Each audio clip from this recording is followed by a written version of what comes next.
бисёри нафарҳое ки дар шаҳри Москва қарор доранд ва ин ҷарима административни правонарушения ба ҳисоб меравад. ин чиза хуб ба назар бигиред. Ассалому алайкум ба ҳама нафарҳое ки ҳама рӯза видеоҳои моро тамошо мекунед. Тамошобинони азизу гироми қадр, ҳатман дар видео лайк монед ва то охир шаб бо диққат тамошо кунед. Тамошобинони азиз, чӣ хеле ки ман гуфта будам рӯзи финала аниқ мекунем, хоб рӯзаш расид ки имрӯз финала мегем. Айни ҳол билет ҳастай. Нафарҳое ки мехоҳед билет харидорӣ кунед аз конкурс, ҳамагӣ 500 ё 600 донаи дига билет мондагиай. Ба аксия билетҳо метиҳем, ба 1000 рубл 10 дона билетҳо метиҳем. Ин ҳамин номерое ки дидесен дар ипараи экран, дар ҳамин номер картаи Сбербанк ҳастай. Картаи Сбербанк ба номи Ҳамза мебурояд. Сумтона дар ҳамин партоен ва чектона дар инаи рақамҳои WhatsApp равон кунед. ҳаракат кунед бидроен ҳозир билетотона бихаред. рӯзи 9 ноябр ба вақти соати Тоҷикистон соати 22:30 мо эфир мекунем ва финала мегзаронем. хоб мегзарем ба қисми мавзӯи асосӣ. мо хостем ки ҳамин нозукиро баҳри нафарҳое ки дар Россия қарор доранд бифаҳмонем. бисёри нафарҳое ки дар шаҳри Москва қарор доранд ва ба фурудгоҳи Домодедово сафар мекунем, чӣ хеле ки худтон сафар кардагиен дидагӣ ҳастем ки рӯ ба рӯи фурудгоҳи Домодедово як парковка барои мошинмонӣ ҳастай. хоб нозукии аэропортравӣ дар чия бародари азиз, бо диққат гӯш кунед. агар ҳар нафаре ки ба фурудгоҳ бо тариқи мошин сафар мекунад, дар назди фурудгоҳ агар шумо мошинҳои худтона парковка кунед, яъне ки бимонед, баъдан дохили аэропорт бишед, дар ҳолате ки шумо аз 10 дақиқа зиёд мошинтона дар назди аэропорт мемонед, шуморо аз 4000 рубл то 4500 рубл ҷарима мекунанд ва ин ҷарима административни правонарушения ба ҳисоб меравад. ба номи шумо аллакай дар база дани Федератсияи Русия як ҷарима сабт карда мешавад. айни ҳол ҳамин кирдора дар аэропорти Домодедово ҷиддӣ назорат кардесиянд. ба ҳамин хотир ман гуфтаниям ки ҳар нафаре ки ба фурудгоҳ сафар мекунад, ба мошини шахсии худтон агар ки сафар кардед, мошинҳои худтона дар назди фурудгоҳ намонед, чунки ягон нафар дар муддати 5-10 дақиқа дохили фурудгоҳ шуда берун намебирояд. мисол мегирем, агар ҳар нафаре ки вориди фурудгоҳ мешавад, ним соат 1 соат дар ҳамунҷа ба корои худшон мемонанд, ё ки ягон каса қабул мекунед ё ягон каса гусел мекунед, шумо ҳеҷ вақт дар 5-10 дақиқа аз аэропорт берун намебироед. ба ҳамин хотир ин нозукиро бародарои азиз ба назар бигиред ки вақте шумо мошинотона дар уҷа мемонед, ба номи шумо штраф мешавад ва ин минусай барои дар Федератсияи Русия бидантон, чунки чӣ хеле ки худтон медонед, дар Русия шаҳрванди хориҷӣ дар як сол зиёда аз 3 та административни правонарушения кунад, агар бо тариқи автоматӣ номаш дар рӯйхати нафарҳои дохил мешавад ки запрет на выезд мешавад.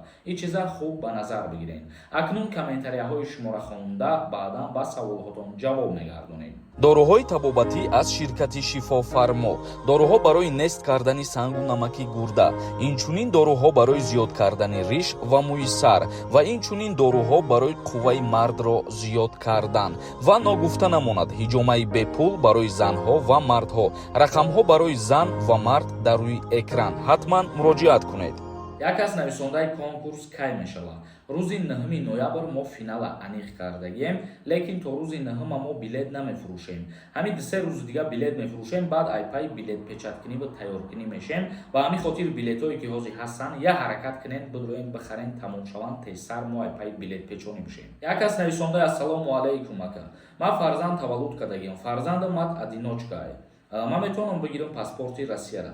бале, тибқи тағйирот ва иловаҳои нав дар Федератсияи Русия оиди гражданство гирифтан новобаста аз синни соли кӯдак, падар модар метавонанд ки шаҳрвандии Русияро ба воситаи ана ҳамон фарзанд бигиранд. амир тиҷай нависонда: ассалому алайкум ака, ман шинавидам ки шахсе ки дар донишгоҳ кафедраи ҳарбӣ хондагӣ бошад, муҳлати хизмата 3 моҳ кардиян, ҳамин ягон асос дора? не, ин ягон асос надора бародари азиз. вақте ки пештар агар кафедраи ҳарбӣ хондагӣ будем, ҳозир шумо 1 сол хизмат мекунед ва ҳозирам кафедраи ҳарбӣ ки нестай, донишҷӯё 1 сол баъди хатм кардан хизмат мекунанд. як каси дигар нависонда: ассалому алайкум бародар, ман 3 марти 1996 таваллудам. агар дар ҳамин сезон биём ба хизмати ҳарбӣ мебаранд. 3 марта агар 27 сола шида бошӣ, аз даъват ба хизмат озодӣ аллакай. як каси дигар нависонда: ассалому алайкум акаи Сорубон, менависум ҷавоб наметен. Акаи Соргон илтимос ҷавоб диҳем. Падари ман паспорт дорад. Дар вақти паспорта гирифтан номои фарзандоша навистагиаем. Мо фарзандо метавонем гирифта паспорт. Бале, бо тариқи основанияи падар вақте ки пеш аз тағйиротҳо гирифтагӣ боша агар, бале, шумо метавонед ки паспорти Россияро бигиред. Як каси дигар нависонда: ассалому алайкум, сози хубӣ, ман мехоҳам дани базама проверка кунам, ягон штраф ёки чизе боша дар номам платит кунам. Ба Тоҷикистон бурам, чӣ хел дани базама штрафома платит кунам? Штрафа проверка карданша мо тавсия дода наметонем. Мо танҳо услугае дорем ки патента проверка мекунад ва запрет бидан ё набидана. Акмалшо нависондай: ассалому алайкум бародар, сози хубӣ, ман мехостам як чиро фаҳмам. Ман вид на жительство дорам, моҳи декабрда тамом мешавад. Чӣ мешавад дальше? Ман худам дар дигар страна. Ҷавоб мегуфтӣ бародар, пешакӣ раҳмат. Пеш аз буд шидани муҳлаташ, яъне ки анами моҳи ноябрда ту метавонӣ ки аз ҷое ки дастрас кардагӣ вид на жительствота ба ҳамҷора сафар кунӣ ва баъдан бо барои дальши ҳуҷҷатота гирифтан пешниҳод кунӣ. Як каси дигар нависондаи рӯйхати билетора ай куҷо бинем. Вақте ки мо гуфтем финала аниқ кардем, 2-3 рӯз пеш ай финал мо рӯйхати билетора дар телеграм канал мепартоем, медроем, мебинем.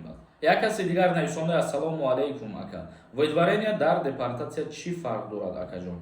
Воидварения аз депортатсия ҳамин қадар фарқ дорад ки муҳлатошон фарқ мекунад. Воидварения аз 3 моҳа то 5 сола мешавад, аз 5 сола боло аллакай депортатсия мешавад. Як каси дигар нависондаи амнистия кай мешавад ака? Амнистияи муҳоҷиро ҳозирашда аниқ нестае ки кай мешавад. Ин чиз давно пешниҳод шида буд, вале дигар баррасӣ нашид. Як каси дигар нависонда: ассалому алайкум ака, ростае ки посолствои Россияро рыст кардан дар Тоҷикистон, дигар тоҷикура паспорт наметиҳанд. Посолствои Россияро маҳкам кардагӣ нестанд, не гап ягон асос надорад, вале барои гирифтани паспорт ба Россия сафар мекунад шаҳрванди ҷумҳурии Тоҷикистон, баъд паспорт мегирад. Як каси дигар нависонда: ака 10 декабрда облава мекунанд дар аэропорт ё ин ки не?